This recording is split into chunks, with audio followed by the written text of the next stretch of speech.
नाज़िम तालका अस्पताल रतोदेरो में एक ॾींहुं हमारी शुगर जी मुफ़्त कैंप क़ाइम कई वई। उन हवाले सां ॾिसूं था यूनिस उमरो जी ही रिपोर्ट। नाज़रीन, असीं हिन वक़्तु तालका अस्पताल रतोदेरो में मौजूद आहियूं, जिते शुगर जे मरीज़नि जे लाइ हिकु ॾींहं लाइ फ्री कैंप क़ाइमु कई वई आहे।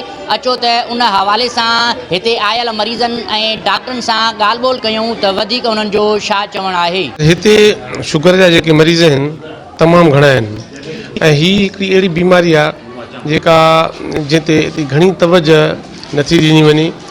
गुर्बत तमामु घणी आहे ऐं गुर्बत जे करे सही खुराक न आहे, माण्हू एक्सरसाइज़ नथा कनि पिया ऐं घणी मिठियूं शयूं वापराइनि था पिया ऐं उन्हनि शयुनि जे करे शुगर तमामु घणी वधी वई आहे।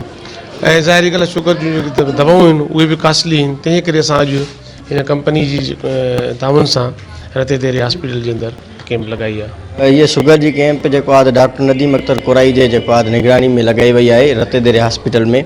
इहा फ्री कैंप लॻाई वई आहे। असां मां गेट्स फार्मा जो हिकिड़ो एम्प्लॉई आहियां। जीअं असां शुगर कैंप कई आहे, उन सां गॾो कोल्ड स्टोर सां गॾो यूरिक एसिड साईं अॼु रतेदेरे शहर में जेको आहे सो नदीम अहमद कुराई साहब आहे, उन कैंप जो अरेंज कयो आहे ऐं लाड़काणे सुठो डायबिटोलॉजिस्ट आहे ऐं उन हिते जेके पुअर पेशेंट आहिनि मोस्टली रतेदेरे जीअं पेरिफेरीज़ में, उन जे लाइ ख़ासि हिते अरेंज कयो वियो आहे। कमु भलो था कनि, इहो शुगर वारनि जे लाइ भलो कमु आहे। इहो ग़रीब माण्हू पुॼी नथा सघनि टेस्टनि खां, इहो कमु भलो आहे साईं। तालका हॉस्पिटल रतेदेरे जी ऐं तालके जे पसगिरदारी जी जो असां वटि ॾाढो हिकिड़ो बहितरीनु डॉक्टर साईं नदीम कुराई साहिबु जेको आहे सो आहे शुगर जे लाइ।